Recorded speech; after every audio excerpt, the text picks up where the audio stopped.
Bonjour les amis et bienvenue dans ce nouvel épisode de notre série sur la non-dualité, inspiré des enseignements de personnages bien connus que je mettrai en parallèle avec les enseignements d'un cours en miracle. Aujourd'hui, nous allons explorer ensemble un sujet très intéressant avec Krishnamurti. Il s'agit de la peur. Je m'appelle Sandrine Dupuis, artiste, thérapeute et enseignante spirituelle de la non-dualité. Votre engagement dans le changement de perspective pourrait commencer en vous abonnant dès maintenant à cette chaîne si ce n'est pas déjà fait. Vous serez ainsi averti de chaque nouvel épisode. Qu'est-ce que la peur? Pourquoi avons-nous peur? Quels sont les mécanismes, les origines et surtout, comment peut-on se libérer de la peur pour retrouver un état de paix intérieure et de liberté? La peur est une émotion universelle que nous connaissons tous. Mais derrière son apparente simplicité se cache un vaste système de croyances et de conditionnements qui nous maintiennent prisonniers. Krishnamurti disait: tant que nous n'avons pas compris la peur, il nous est impossible de vivre pleinement. Dans cet épisode, nous allons décortiquer la peur en 3 parties: ses origines, ce à quoi elle nous contraint, et enfin, les moyens d'en sortir en nous appuyant sur les concepts essentiels d'un cours en miracle. Première partie, comprendre la peur et ses origines. La peur est une réaction qui semble naturelle. Quand un danger survient, notre instinct nous pousse à fuir ou à nous défendre. Mais la peur dont nous parlons ici est plus subtile. Il s'agit de celle qui ne découle pas d'une menace immédiate, mais de notre esprit. Krishnamurti expliquait que la peur naît de notre désir de continuité. Nous voulons sécuriser notre futur, garantir notre bonheur, protéger ce que nous possédons ou ce que nous croyons être. Ce désir de sécurité est au cœur de la peur. Nous avons peur de perdre nos proches, notre statut, notre santé ou même nos croyances. Et surtout, nous avons peur de l'inconnu. Dans un cours en miracle, on retrouve cette idée exprimée avec force. La peur est toujours un signe de tension résultant d'un conflit entre ce que tu veux et ce qui est. Cet enseignement nous invite à regarder la peur non comme une émotion extérieure, mais comme un conflit intérieur. En vérité, la peur est une illusion. Elle n'existe que parce que nous croyons être séparés de notre essence véritable, de cette unité que un cours en miracle appelle l'amour. Vous pourriez là songer à des événements, des choses que vous avez ressenties et qui vous ont soumis à une peur.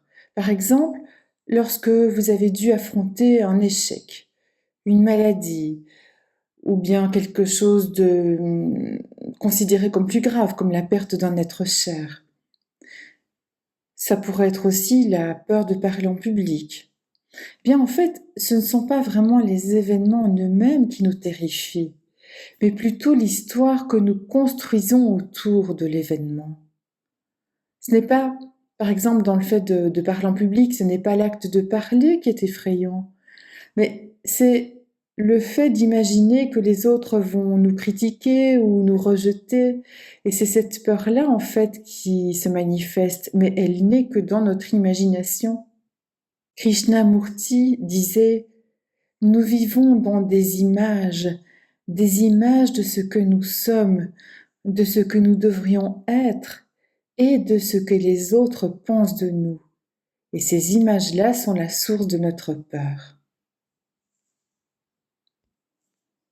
Partie numéro 2, ce que la peur nous impose. La peur agit comme une prison. Elle restreint notre liberté, nous enferme dans des comportements répétitifs et nous pousse à construire des murs autour de nous. Selon Krishnamurti, quand vous avez peur, vous cherchez refuge dans des idées, des croyances ou des systèmes. Vous devenez esclave de ce qui vous promet une sécurité même illusoire. Prenons par exemple une personne qui déteste son travail, mais qui n'ose pas en changer, qui n'ose pas quitter cet emploi de perdre ses revenus. Donc elle s'accroche à une forme de sécurité matérielle, même si au fond elle y sacrifie sa joie de vivre. Et un cours en miracle va encore plus loin en disant « Rien de ce que tu fais sous l'emprise de la peur ne peut durer, car tout ce qui est issu de l'illusion finit par s'écrouler. Seul ce qui naît de l'amour est réel. » La peur nous pousse à contrôler ce qui est incontrôlable, c'est-à-dire les autres, les situations, le futur. Et ce contrôle, il nous éloigne de notre nature profonde qui est l'amour et la liberté. Partie 3. Comment transcender la peur. Pour dépasser la peur, Krishnamurti suggère une approche radicale. Ne pas fuir. Il disait « La peur existe tant que vous ne la regardez pas en face, mais dès que vous l'observez, sans jugement ni fuite, elle commence à perdre son pouvoir. » Et dans un cours en miracle, une leçon clé nous apprend « Je peux voir la paix au lieu de cela ». Cela signifie clairement que chaque fois que nous ressentons de la peur, nous avons le choix. Nous pouvons soit l'alimenter par nos pensées, soit la transformer en un appel à la paix intérieure. Krishnamurti nous rappelle que la peur ne peut exister que si nous sommes attachés à quelque chose. Lorsque nous lâchons cet attachement, la peur perd son emprise. Pour conclure, on peut dire que la peur est une illusion, un obstacle à notre liberté intérieure. Mais elle est aussi une invitation. Elle nous pousse à revenir à nous-mêmes, à observer nos pensées et à choisir une autre voie. En suivant les enseignements de Krishnamurti et d'un cours en miracle, nous apprenons que nous ne sommes pas nos peurs. Nous sommes bien plus grands que cela. Nous sommes des êtres d'amour.